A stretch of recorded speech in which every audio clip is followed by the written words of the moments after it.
What I find interesting about the Latino voting bloc in Georgia is that it has increased at the same number as registered white voters. But here is the key difference. There are fewer Latino voters in Georgia. So the fact that they've increased almost 100,000 each, proportionally, Latino voters have far outperformed white voters in the state. What are your thoughts? Well, yes, Latino voters, certainly when we started as an organization, there were only 10,000 Latino voters statewide. Now it's estimated that we have about 250,000 Latino voters statewide, and they have been outperforming the national Latino voter participation rate for several election cycles going. So as the margins in competitive statewide races in Georgia decrease, the strength of the Latino vote continued to increase. So we do this not just focusing on the Latino community, but working in collaboration with other communities of color to make sure that we can look at building power across race and ethnicity to ensure that all of our communities have a voice at the table. And that's really what we're doing here in Georgia. Yeah, I think, look, and the faces that the folks at home see on screen, I mean, these pockets of voters exist all across this country and are, very important and deciders of federal elections. Mondale, I have to go to you now because your op-ed that you wrote in the Dallas Morning News was like a Sunday morning sermon.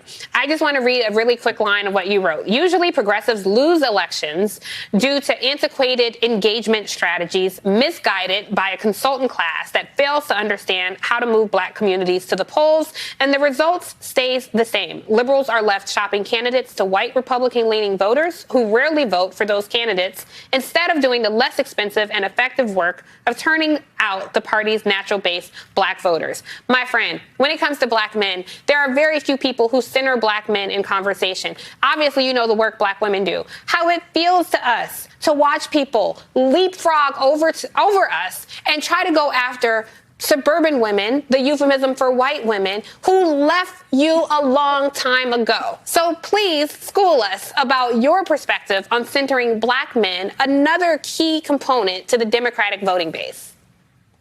What's good, yo? Thanks for having me. It is absolutely crucial that we acknowledge that. When you talk about leapfrogging demographics, black voters definitely are leapfrog. And black men, especially when you consider the fact that this country made black men the first guinea pig for voter suppression. I'm getting some feedback. Are y'all hearing that? Well, I hear you. You go right ahead and take your IP out if you can hear us okay. All right, sounds good. So yeah, what I was saying was black men with the passage of the 15th Amendment became the first targets of voter suppression, and it's never stopped in this country. And what we see is the way that the traditional campaigns are ran in this country are transactional, and they approach black men 1 or 2 months out before an election with proverbial church fans and chicken, thinking it's enough. But none of it is, because they think we're apathetic or apolitical. There's no apolitical black men in this country.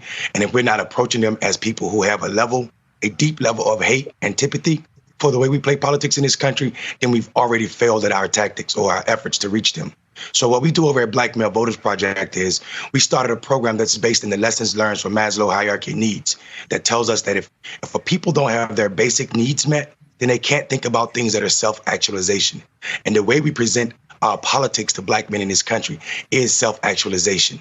So until we're talking about how we're going to address this qualified immunity, and while most brothers don't talk about qualified immunity, the issues they address definitely falls under that category. If we're not talking about how we're putting trades back into school so brothers cannot be part of this racist hiring process that we call America's workforce, if we're not talking about how we're going to deal with this ending cash bail, then we're wasting time reaching out to brothers. And not only are we wasting times, it's the exact reason why nearly half of the black men in this country that have been registered to vote for 5 years have not voted, more than 5 years, 5 consecutive elections, have not voted in those election cycles.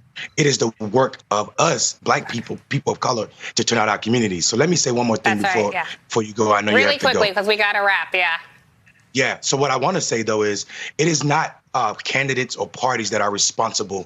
Joe Biden is the recipient of the voter turnout in Georgia, but he's not responsible for it. The same thing is true for what's about to happen in the runoff. What is and who is responsible are people sitting at this table right now. We turned out 104,000 black men that did not vote for Barack Obama in 2008 or 12, and they were registered to vote. That's because we were talking to them about issues and not personalities. Hey, Hey there, I'm Chris Hayes from MSNBC. Thanks for watching MSNBC on YouTube. If you want to keep up to date with the videos we're putting out, you can click subscribe just below me or click over on this list to see lots of other great videos.